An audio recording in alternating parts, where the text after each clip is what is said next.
मेरे घर वालों ने कंडीशन रखी थी प्रीलिम्स घर से ही निकालना होगा, उसके बाद ही वो मुझे आगे की पढ़ाई के लिए बाहर भेजेंगे।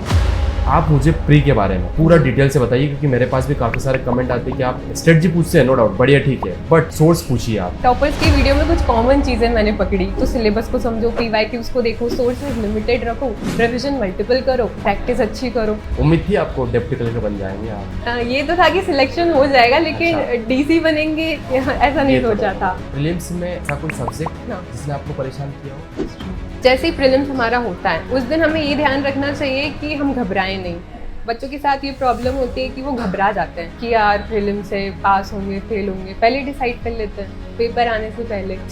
और जब पेपर आता है कुछ क्वेश्चन नहीं बनते हैं तो बहुत ही घबरा जाते हैं, वहीं डिसाइड कर लेते हैं गए अब तो। अगर आपने देख लिया ये वाला पॉडकास्ट तो आपको कहीं भटकने की आवश्यकता नहीं, अगर आपको कुछ समझ नहीं आ रहा तो। और इस जर्नी में मेरी मम्मी का बहुत सपोर्ट रहा है। जैसे कि मैं अपने आप को अर्जुन बोलूँ तो मेरी मम्मी श्री कृष्ण है। जैसे कि अर्जुन ने महाभारत का पूरा युद्ध जो है श्री कृष्ण के मार्गदर्शन में जीता था, वैसे ही मेरी मम्मी का रोल मेरी लाइफ में और इस जर्नी में रहा है। वो मेरी अकाउंटेबिलिटी पार्टनर है। भाई नोट्स के लिए परेशान हो रहे हो, टेस्ट सीरीज के लिए परेशान हो रहे हो, इस रील को देखने के बाद आपको परेशान होने की आवश्यकता नहीं पड़ेगी।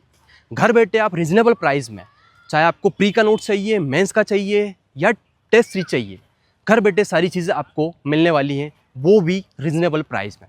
नीचे आपको नंबर दिया है, इस पर आप एक मैसेज करिए, जो भी रिक्वायरमेंट है वो बताइए, आपको घर बैठे सारी चीज़ें मिलने वाली है। मैं आपका दोस्त कुमार अर्जुन यादव एक बार फिर से आपका स्वागत करता हूं। आज हमारे साथ में एक नए गेस्ट का पॉडकास्ट करने वाले हैं। उनका जो सिलेक्शन है MPPSC 2024 में डेप्यूटी कलेक्टर के पोस्ट पर हुआ है और रैंक जो है 11th रैंक पे हुआ है और बहुत कम समय में MPPSC 2024 में सिलेक्शन लिया है। तो चलिए जानते हैं उनकी जर्नी के बारे में, प्रिपरेशन के बारे में।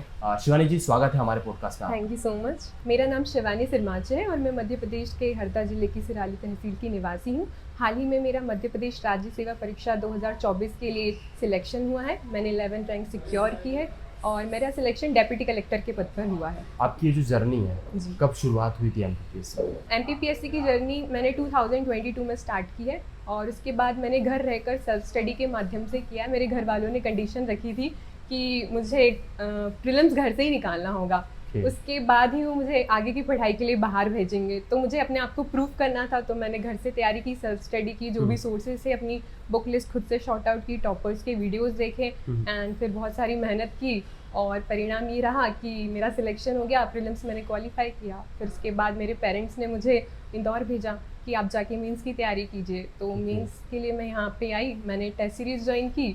तो उसके लिए मैंने उत्कर्ष की टेस्ट सीरीज़ ज्वाइन की थी। फिर उसके बाद मैंने सेल्फ स्टडी की और इसी बीच मुझे मेंटरशिप की ज़रूरत लगी, तो मैंने रिस्पेक्टेड ललित सर जो मेंटरशिप प्रोग्राम चला रहे थे वो मैंने ज्वाइन किया एंड उसके बाद सेल्फ स्टडी और कुछ सर के गाइडेंस के माध्यम से मैंने अपना मीन्स क्लियर किया।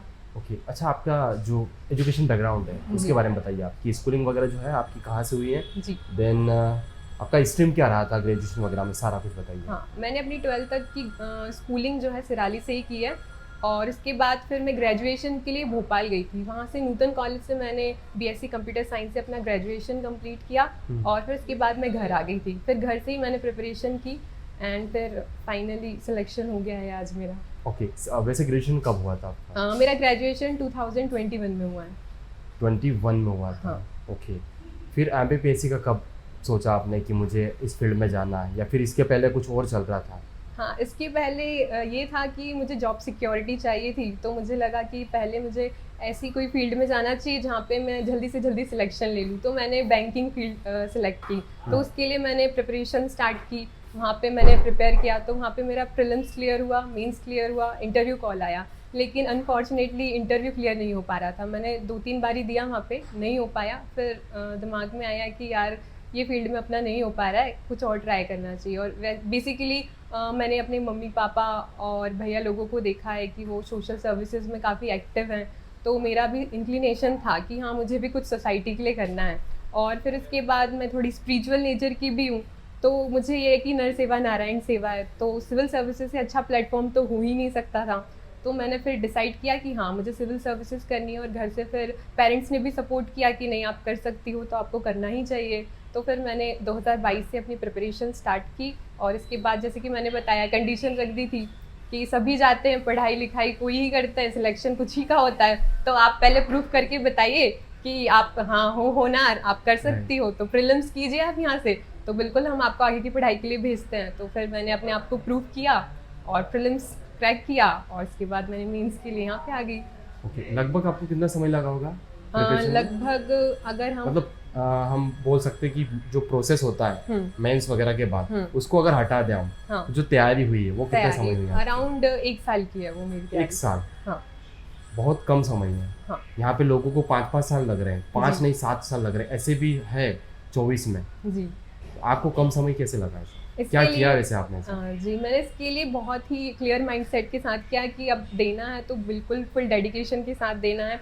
और इसके बाद राइट स्ट्रैटेजी, इसमें सिलेबस और PYQs का बहुत बड़ा रोल रहा है कि हम पढ़ने बैठते हैं तो हम पढ़ रहे हैं, कुछ भी पढ़ रहे हैं, जब तक हम उनका इंटरेस्ट नहीं समझेंगे कि किस डायरेक्शन में हमको पढ़ना है, तब तक हम नहीं समझ पाएंगे। तो मेरा पहला फोकस एरिया यह था कि मुझे अपना सिलेबस और PYQs ये बहुत अच्छे से करना और सिलेक्टेड लोगों से गाइडेंस लेना है। तो भगवान की कृपा से मुझे सिलेक्टेड लोगों का गाइडेंस मिला, सही समय पे सही चीज़ें अवेलेबल हो गई, तो इसलिए मेरा कम समय में सिलेक्शन हुआ है। तैयारी हाँ। करते स्टार्ट में हमें कुछ समझ नहीं आता है, हाँ कहाँ से शुरुआत करनी चाहिए, कैसे पढ़ना चाहिए, हाँ। कोचिंग करना चाहिए नहीं करना चाहिए, ऐसे कुछ डाउट्स है आपके मन में जब शुरुआत हुई थी? हाँ, डाउट्स थे कि कैसे पढूं। तो टॉपर्स फिर वीडियोस देखे, जैसे आप लोग पॉडकास्ट वगैरह करते रहते हो, तो उनको मैंने रेफर किया। टॉपर्स देखे कि वो किस तरीके से बता रहे हैं, क्या स्ट्रैटेजी रहती है। तो सब टॉपर्स की वीडियो में कुछ कॉमन चीज़ें मैंने पकड़ी कि अच्छा ये सब बोल रहे हैं कि अच्छा सिलेबस आपको समझना है तो सिलेबस को समझो, PYQs को देखो, सोर्सेज लिमिटेड रखो, रिविजन मल्टीपल करो, प्रैक्टिस अच्छी करो। तो की प्रिंसिपल इस एग्ज़ाम को क्रैक करने के लिए यही सारे मैंने फाइंड आउट किए और फिर इन पे मैंने कमांड हासिल की। धीरे धीरे सिलेबस को समझा, PYQs को मैंने समझा। जब भी मैं कोई यूनिट पढ़ती थी तो सबसे पहले मैं PYQs ही देखती थी कि Okay. ये यूनिट है, इसका ये सब्जेक्ट है, ये टॉपिक है, तो मुझे इसके PYQs पहले ही देखना है। पहले मैं उनका इंटरेस्ट जानूंगी। जैसे किसी से भी नॉर्मली हमें बात करनी होती है तो उनकी इंटरेस्ट के हिसाब से ही करनी होती है। तो एग्जामिनर का क्या इंटरेस्ट है, वो क्या चाह रहे हैं, तो पहले मैंने उसे समझा। जैसे कुछ फेवरेट क्वेश्चन भी होते हैं उनके, तो वो कौन से फेवरेट क्वेश्चन है जो रिपीट हो रहे हैं, तो मैंने उनको डिकोड कर लिया। ओके, तो इस चक्कर में मेरा प्रीलिम्स भी अच्छे से क्लियर हो गया, मेंस भी और इंटरव्यू भी कम समय में। आप मुझे प्री के बारे में पूरा डिटेल से बताइए, क्योंकि मेरे पास भी काफ़ी सारे कमेंट आते हैं कि आप स्ट्रेटजी पूछते हैं, नो डाउट, बढ़िया ठीक है, बट सोर्स पूछिए। आपने क्या प्रेफर किया 1 से लगा कर 10 तक जितने भी यूनिट है, हाँ। उसका कैसे पढ़ा आपने, क्या क्या सोर्स फॉलो किए, वो पूरा डिटेल से बताइए मुझे। तो पहली यूनिट जैसे कि अपना इतिहास है, तो उसके लिए एंशियंट, मेडिवल और मॉडर्न है और कुछ संकल्पना वाला पोर्शन है। तो उसके लिए मैंने एंशियंट और मिडिवल के लिए आकार रेफर किया था ठीक है। और मॉडर्न के लिए स्पेक्ट्रम, और जो संकल्पना वाला पार्ट है उसके लिए मैंने निर्माण रेफर किया था। ठीक तो है। इससे मेरा हो गया था। और इसके बाद अगर इसी के ऑब्जेक्टिव की बात करें तो मैंने इसके लिए घटना चक्र लगा ली थी और संकल्पना वाले के लिए निर्माण आयस के MCQs लगा लिए थे। तो Okay. वहाँ से मेरा ये कवर अच्छे से हो गया था, ठीक है। हिस्ट्री वाला यूनिट 1। उसके बाद यूनिट 2 जिसमें MP है, तो उसको मैंने परीक्षा धाम से किया था। तो परीक्षा धाम में बहुत डिटेल से किया हुआ है, दिया हुआ है, एंड सारी चीज़ें बहुत अच्छे से कवर की हुई हैं।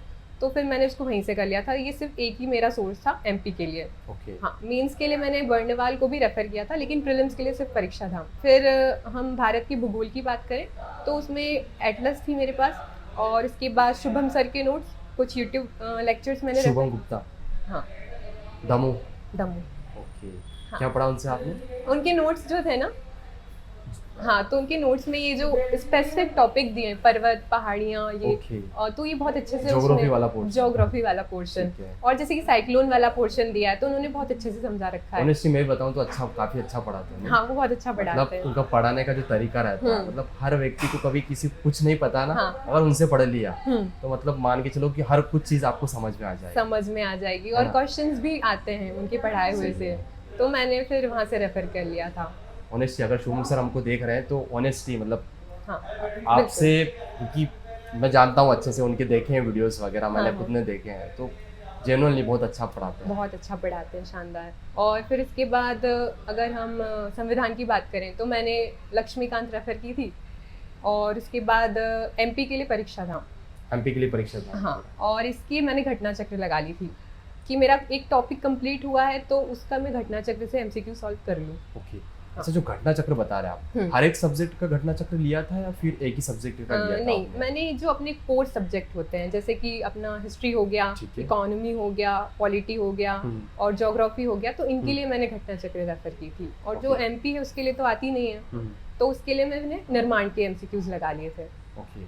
हाँ, और इसके बाद यदि मध्य प्रदेश की अर्थव्यवस्था की बात करें तो उसके लिए मैंने सारांश आईसीएस में कपिल सर थे, उनके लेक्चर्स देखे थे और वहीं से नोट्स वगैरह रेफर कर लिए थे।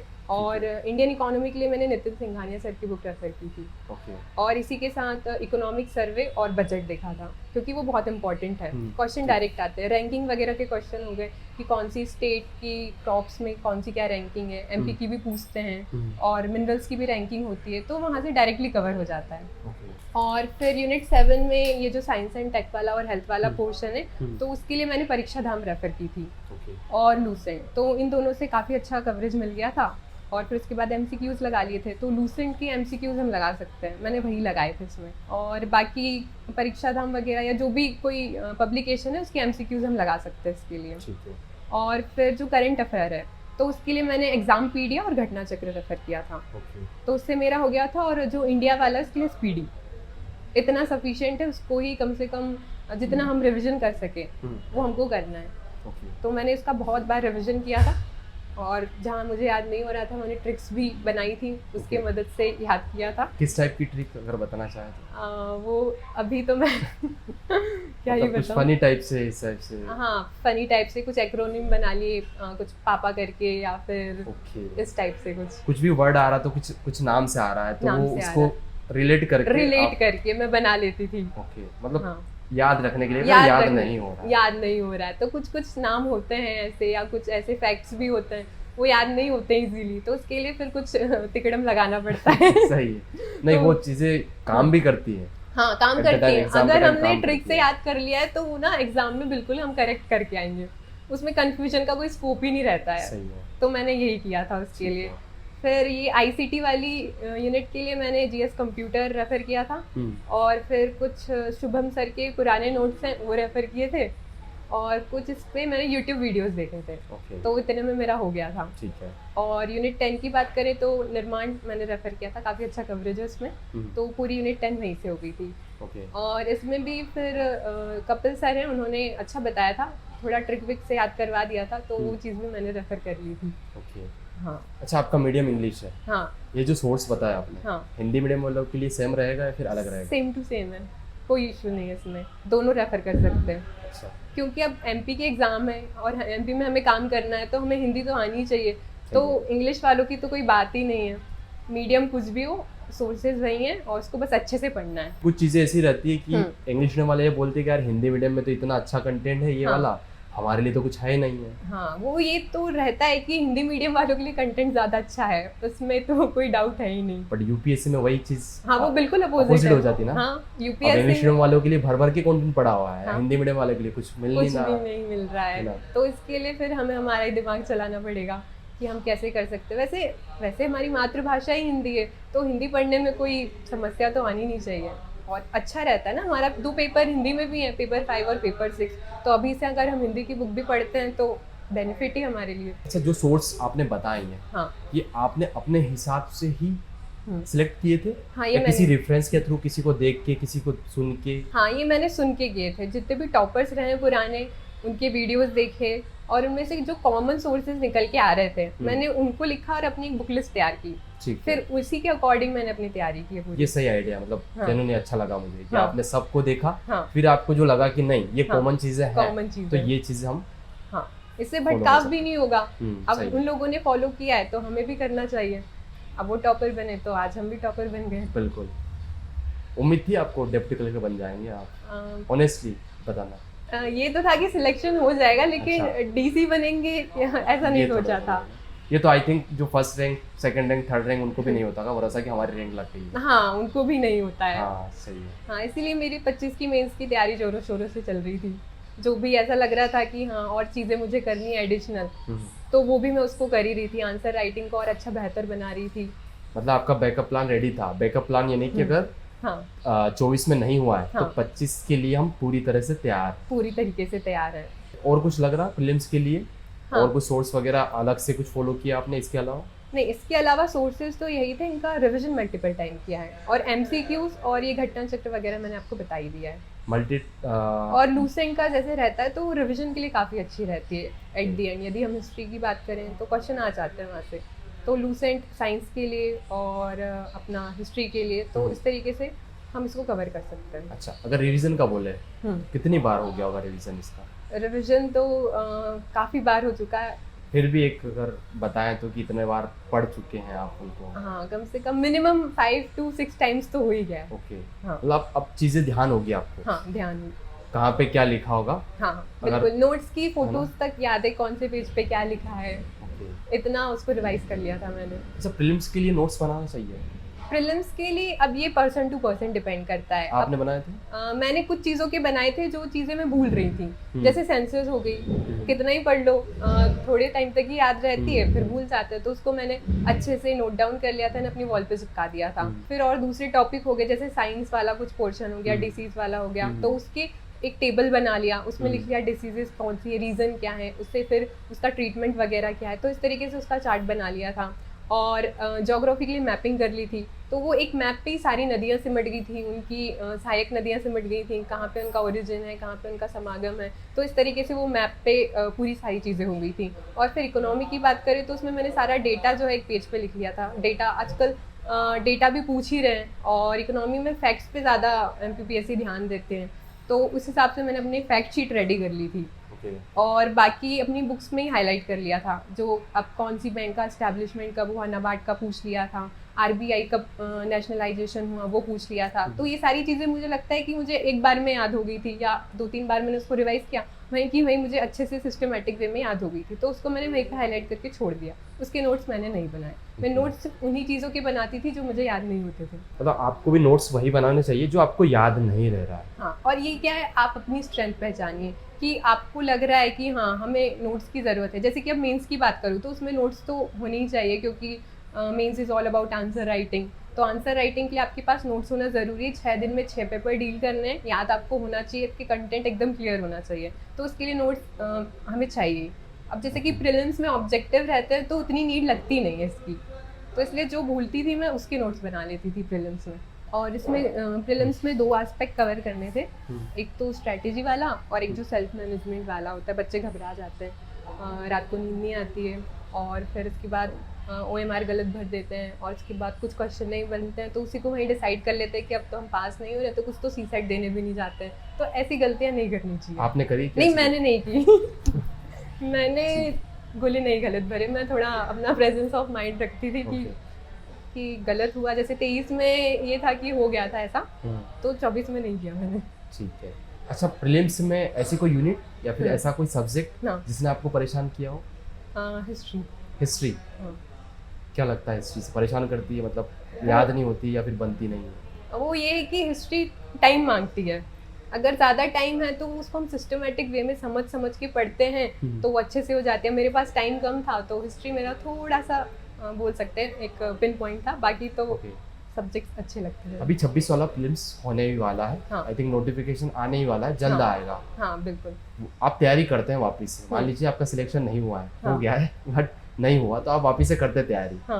क्या स्ट्रेटजी रहती थी आपकी अगर आपको एक सेफ स्कोर करना है? सेफ यानी कि अगर मान सकते हैं आप 80+, तो उसके लिए मेरी स्ट्रैटेजी क्या स्ट्रेटजी होगी? हाँ, पहली बात तो सोर्सेज की करूँगी कि मैं लिमिटेड रखती, जो मैंने एक बार डिसाइड कर लिए हैं उन्हीं से मुझे पढ़ना है और अच्छे से पढ़ना है। दूसरा ये कि मेरा रिवीजन, ठीक है, और तीसरा मेरा प्रैक्टिस।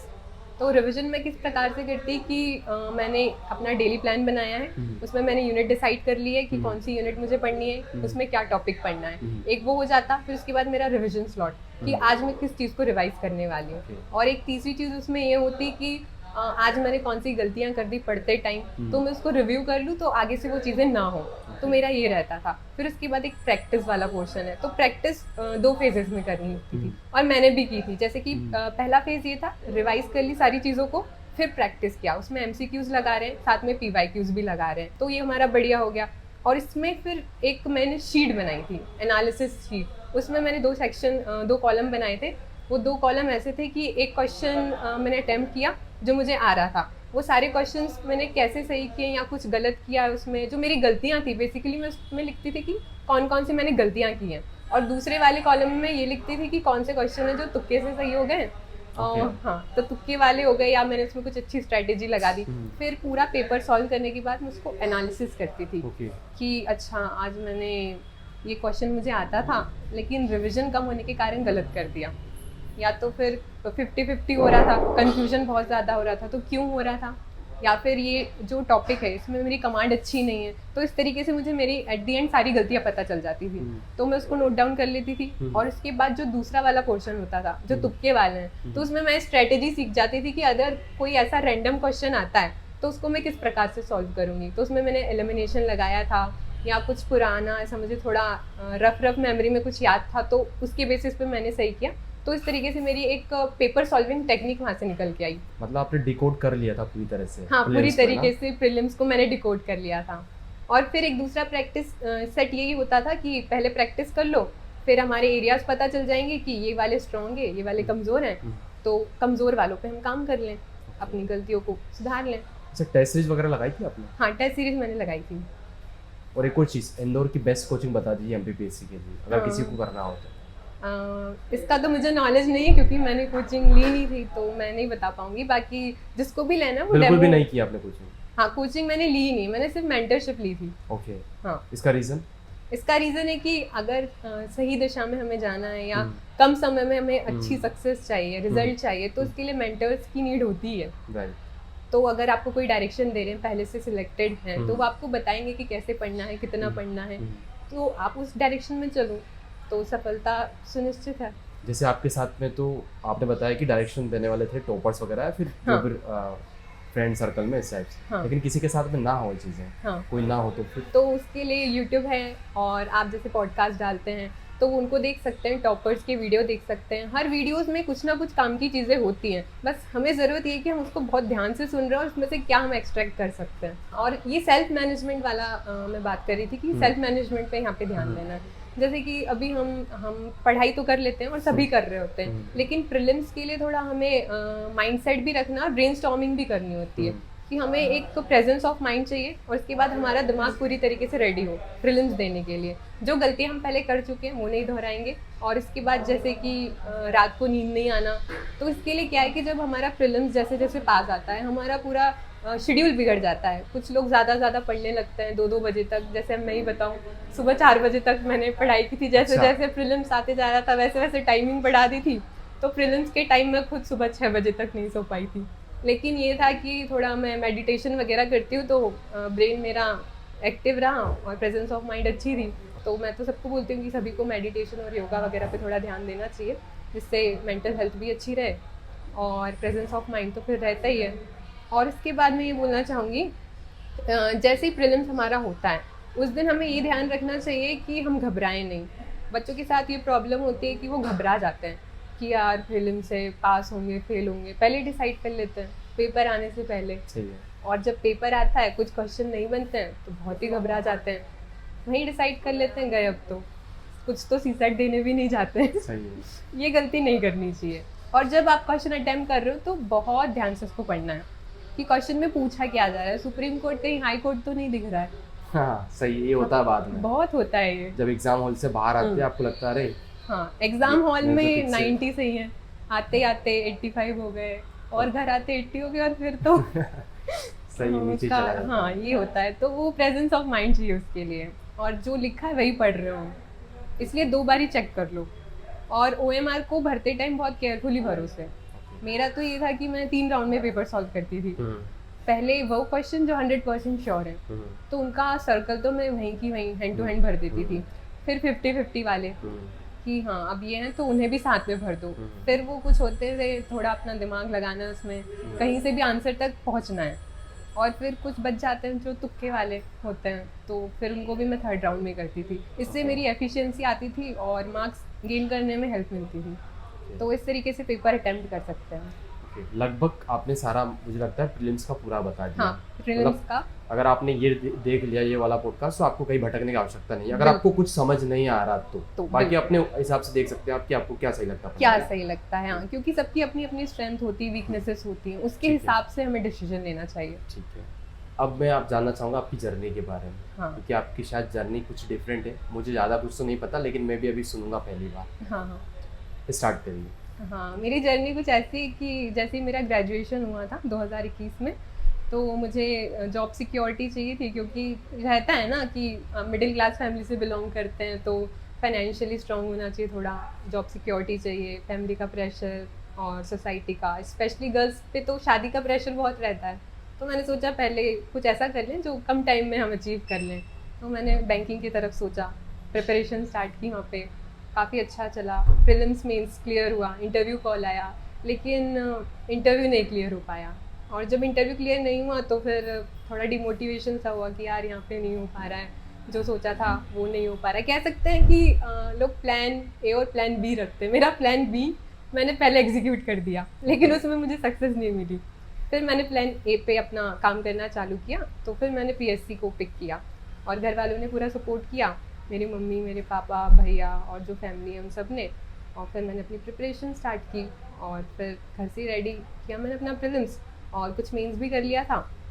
और फिर उसके बाद जैसे कि मैंने घर पे बताया कि कंडीशन थी मेरी, यहीं से आपको क्लियर करना है तो ये आपको जाने देंगे।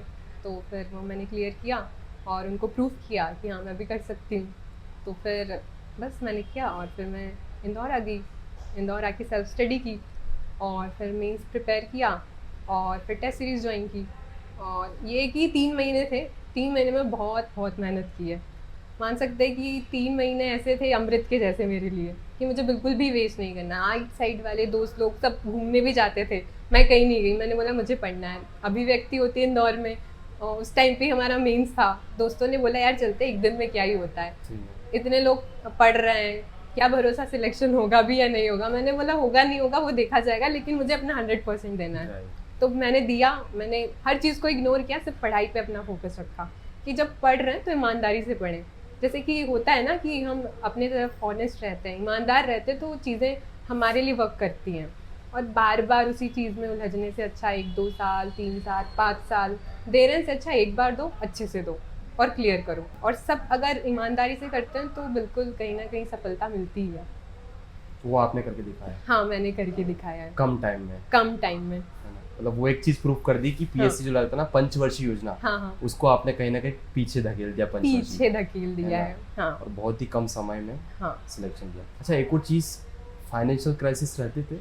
पापा मेरे ऐसा ही है तो ठीक ठाक सपोर्ट मिल जाता है। एक तो सबसे अच्छी बात ये है कि इस जॉब की या एमपीपीएससी की प्रिपरेशन की हमें एक अच्छा इंसान बनाती है। इतनी सारी चीज़ें हमें सीखने को मिलती हैं, हमारी पर्सनालिटी डेवलप होती हैं, हमें पूरा पता चलता है देश दुनिया हमारे एमपी में क्या हो रहा है। इससे पहले कुछ नहीं पता था, तो ये भी अच्छा एक मुझे लगा कि हाँ होना चाहिए। आपका सिलेक्शन हो या ना हो, लेकिन आपको एक बेहतर इंसान बना देती है। बिल्कुल बना देती है। और यहाँ पे अगर हम नहीं भी सिलेक्ट हो पाए तो दूसरी फील्ड हमारे लिए ओपन है। एपी बन सकते हैं हम, कुछ अच्छा अगर बिजनेस करना चाहें वो भी कर सकते हैं, या दूसरी अगर जॉब की प्रिपरेशन करना चाहें वो भी कर सकते हैं। यहाँ पे मल्टी डायमेंशनली हमने सारी चीज़ें कवर कर ली होती, बस थोड़ी सी और मेहनत के साथ, कोई स्पेशलिटी के साथ हम आगे जा सकते हैं। तो प्लान बी भी यहाँ से आइडेंटिफाई करना बहुत ईजी हो जाता है। आपने सोचा था कि प्लान बी और कुछ होना चाहिए अगर इन दोनों में कुछ नहीं हुआ तो? हाँ, प्लान बी मेरा ये था कि पहले मैं 100% दे दूँ, अपना सैचुरेशन पॉइंट अचीव कर लूँ। कितने टाइम का कुछ डिसाइड था, कितने टाइम ही देना है मुझे? मैं सोच रही थी कि 25 लास्ट रखूँगी बस। इसलिए मैं उसके लिए पूरा 100% मैंने दिया। कहाँ पे क्या गलती है, उसकी एक अलग ही नोटबुक बनानी थी। उसको मैं देखती थी बार बार कि यार ये गलती हो रही है, इसको ठीक करना है। अगर ये अभी नहीं हुई तो फिर ये कभी नहीं होगी। और फिर वो मैं लूप में नहीं फंसना चाहती थी, क्योंकि जब तक हम हमारी गलतियों पे काम नहीं करेंगे ना, वो सामने हमें दिखेंगी, और वो रिजल्ट के तौर पे ही दिखती है जब हमारा नाम नहीं आता है। सही है। तो फिर मैंने बोला नहीं, ये नहीं करना मुझे। वैसे तो अब आपका नाम है लिस्ट में, हाँ। फिर भी आप अपनी गलतियां बताइए जो आपने की, जो बाकी लोगों को इग्नोर करना चाहिए या नहीं करना चाहिए। हाँ, मैंने इनिशियली आंसर राइटिंग में गलती की थी। मैं क्वेश्चन लेके बैठती थी, मुझे लगता था कि इसमें मुझे टाइम देना है, और उसी में मैं बहुत टाइम दे देती थी। क्योंकि मुझे कंटेंट आता था तो मैं सोची थी अच्छे से पूरा ही डिलीवर कर दूँ। हम्म। लेकिन एग्जाम की डिमांड ये कि आपको सारे क्वेश्चन अटेम्प्ट करने हैं, ये नहीं है कि आप एक को लेके बैठे हो तो एक को ही लेके बैठे हो। और सभी में हमको जस्टिस करनी है, सभी में कंटेंट अच्छा डालना है, टाइम के साथ कंप्लीट करना है, फ्लो चार्ट डालने हैं, डेटा डालना है। तो ये धीरे धीरे मुझे बाद में समझ में आया। फिर खैर मैंने समझ में आ गया और मैंने उसको सुधार कर लिया, तो मेरा मीन्स वगैरह अच्छे से क्लियर हो गया। और स्पेस का भी था, और बाकी मैंने सोर्सेज तो टू दी पॉइंट रखे और लिमिटेड ही रखे, और शॉर्ट नोट्स वगैरह सब बनाए। मेरा हर किसी टॉपर्स के साथ में क्वेश्चन रहता है हाँ कि आप अब deputy collector, Shivani deputy collector बन गए हैं, हाँ। अब नेक्स्ट प्लान क्या होगा उनका? नेक्स्ट प्लान यही होगा, अभी जो भी रिस्पॉन्सिबिलिटीज़ मिली हैं, ड्यूटीज़ होंगी, उसको मैं बहुत अच्छे से करना चाहूँगी। मेरा उद्देश्य सिर्फ अधिकारी बनना नहीं है, एक लोकप्रिय अधिकारी बनना है जिसमें समाज के लिए और देश के लिए मैं कुछ बहुत अच्छा कर पाऊँ। जैसे कि विकसित भारत है तो उसमें अपना कंट्रीब्यूशन दे पाऊँ, जो भी युवाओं के लिए मैं करना चाहूँगी, क्योंकि बहुत ज़्यादा प्रॉब्लम में वो रहते हैं और काफ़ी सारी चैलेंजेस होते हैं, तो उनके एम्पावरमेंट के लिए काम करना चाहूँगी। अच्छा, हो पाता है ये चीज़ें? ऑनेस्ट, जैसे सबका माइंड रहता है कि बोलना आसान रहता है, हाँ। लेकिन जब करते हैं तो उस टाइम समझ में आता है कि हाँ हम कर पा रहे हैं या नहीं। हाँ नहीं, अगर कोशिश करें तो बिल्कुल सारी चीज़ें संभव है, जहाँ चाहे वहीं रहा है। तो बिल्कुल कहीं कुछ चैलेंजेस आएंगे, लेकिन हमको आपदा को भी अवसर की तरह लेना है।